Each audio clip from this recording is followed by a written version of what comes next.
अनिल देशमुख यांच्यावर गेल्या वर्षी विधानसभा निवडणूक प्रचाराच्या काळात 19 नोव्हेंबरला कथित हल्ला झाला होता।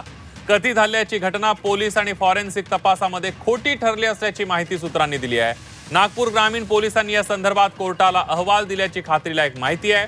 अहवालात पोलिसांनी मांडलेल्या तर्कांवरून हल्ल्याची घटना खोटी असल्याचा पोलिसांना दावा पोलिसांचा भक्कम झाल्याची माहिती सूत्रांकडून मिळते आहे। या अहवालामुळे राजकीय भूकंप येण्याची शक्यता वर्तवली जाते आहे। 19 नोव्हेंबरला म्हणजे विधानसभा निवडणुकीच्या मतदानाच्या अवघ्या 2 दिवस आधी संध्याकाळच्या सुमाराला अनिल देशमुख यांच्यावर नरखेड काटोल मार्गावर बैल फाटाजवळ हल्ला झाला होता।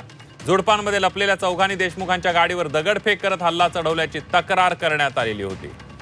थेट जाऊयात नागपूरला, आपले प्रतिनिधी अमर काणे आपल्या सोबत जोडले गेलेले आहे। अमर, हा जो रिपोर्ट जो आहे तो पोलिसांनी फॉरेन्सिक तपासानंतर दिलेला आहे आणि मी फायनल रिपोर्ट नागपूर पोलिसांनी सादर केल्याची खात्रीलायक माहिती सूत्रांकडून मिळालेली आहे। अनेक जे तर्क या संपूर्ण फॉरेन्सिक तपासात करण्यात आले त्यामध्ये अनेक जे दावे देशमुखांकडून करण्यात आले होते ते फॉरेन्सिक रिपोर्टमध्ये योग्य नसल्याची माहिती पुढे येतात। त्यात खास करून त्यांच्या कारची काच जी फुटली असल्याचं जे म्हटलं होतं तो दगडांचा वारंवार प्रहार केल्यानंतरच तो तुटला असं म्हटलं होतं की जेव्हा की ते ज्या गाडीने जात होते तो दगड फेकला असं तेव्हा सांगण्यात होतं। आणि असे अनेक दावे जे होते ते फॉरेन्सिक रिपोर्टरमध्ये योग्य नसल्याचं आढळून आलं आणि त्यानंतर हा सगळा रिपोर्ट नागपूर ग्रामीण पोलिसांनी सादर केलेला आहे।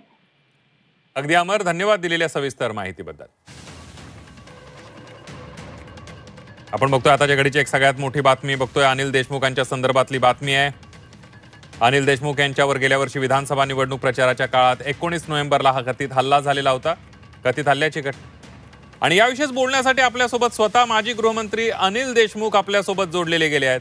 अनिल देशमुख जी, आपण बघतोय एक अहवाल सूत्रांकडून माहिती मिळते जो हल्ला झाला होता कथित हल्ला तो खोटा ठरल्याची माहिती सूत्रांनी दिली। पोलीस आणि फॉरेन्सिकच्या तपासामध्ये अहवालात हे नमूद करण्यात आल्याचं सूत्रांकडून कळतंय। अनिलजी, चुकीची माहिती तुम्हाला दिली आहे। याच्यामध्ये फॉरेन्सिकचा जो रिपोर्ट आहे फॉरेन्सिकने जो रिपोर्ट दिलाय त्याच्यामध्ये कुठेही म्हटले नाही फॉरेन्सिक की हा अनिल देशमुख झालेला हल्ला खोटा आहे। नंबर 1, त्या रिपोर्टमध्ये असं म्हटलेलं आहे की अनिल देशमुखच्या गाडीवर जी दगडफेक झाली आणि त्याच्यामुळे जे त्यांच्या गाडीचे काच फुटले आणि त्याच्यातले काच उडून त्यांच्या डोक्याला जखम झाली असं फॉरेन्सिकच्या रिपोर्टमध्ये म्हटलंय की त्यांच्या डोक्यावरची जखम ही काचेमुळे झालेली आहे, काच फुटून झालेली आहे। कुठेही त्या रिपोर्टमध्ये म्हटलेलं आहे की कुठेही त्या रिपोर्टमध्ये म्हटलेलं नाही की अनिल देशमुखावर झालेला हल्ला हा बनावट आहे।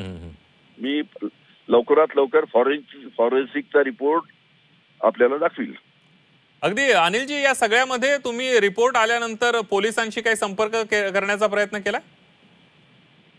मी माझ्या हातात फॉरेन्सिकचा रिपोर्ट आल्यानंतर मी दाखवील, पण माझी खात्रीलायक माहिती तुम्हाला सांगतो की त्या रिपोर्टमध्ये कुठेही म्हटलेलं नाही की अनिल देशमुखावर झालेला हल्ला हा खोटा आहे। त्या रिपोर्टमध्ये म्हटलंय की अनिल देशमुख ज्या पद्धतीनं दगडफेक झाली, दगडफेक होऊन त्यांच्या गाडीचे काच फुटले आणि काच फुटल्यामुळे काच त्यांच्या डोक्याला लागून जखम झाली असं त्या रिपोर्टमध्ये म्हटलेलं आहे। अगदी, म्हणजे जी सूत्रांकडून माहिती मिळते ती अपुरी असं म्हणणं आहे तुमचं अनिलजी? अपुरी, 100% अपुरी आहे। मी तुम्हाला लवकरात लवकर रिपोर्ट दाखवणार फॉरेन्सिकचा।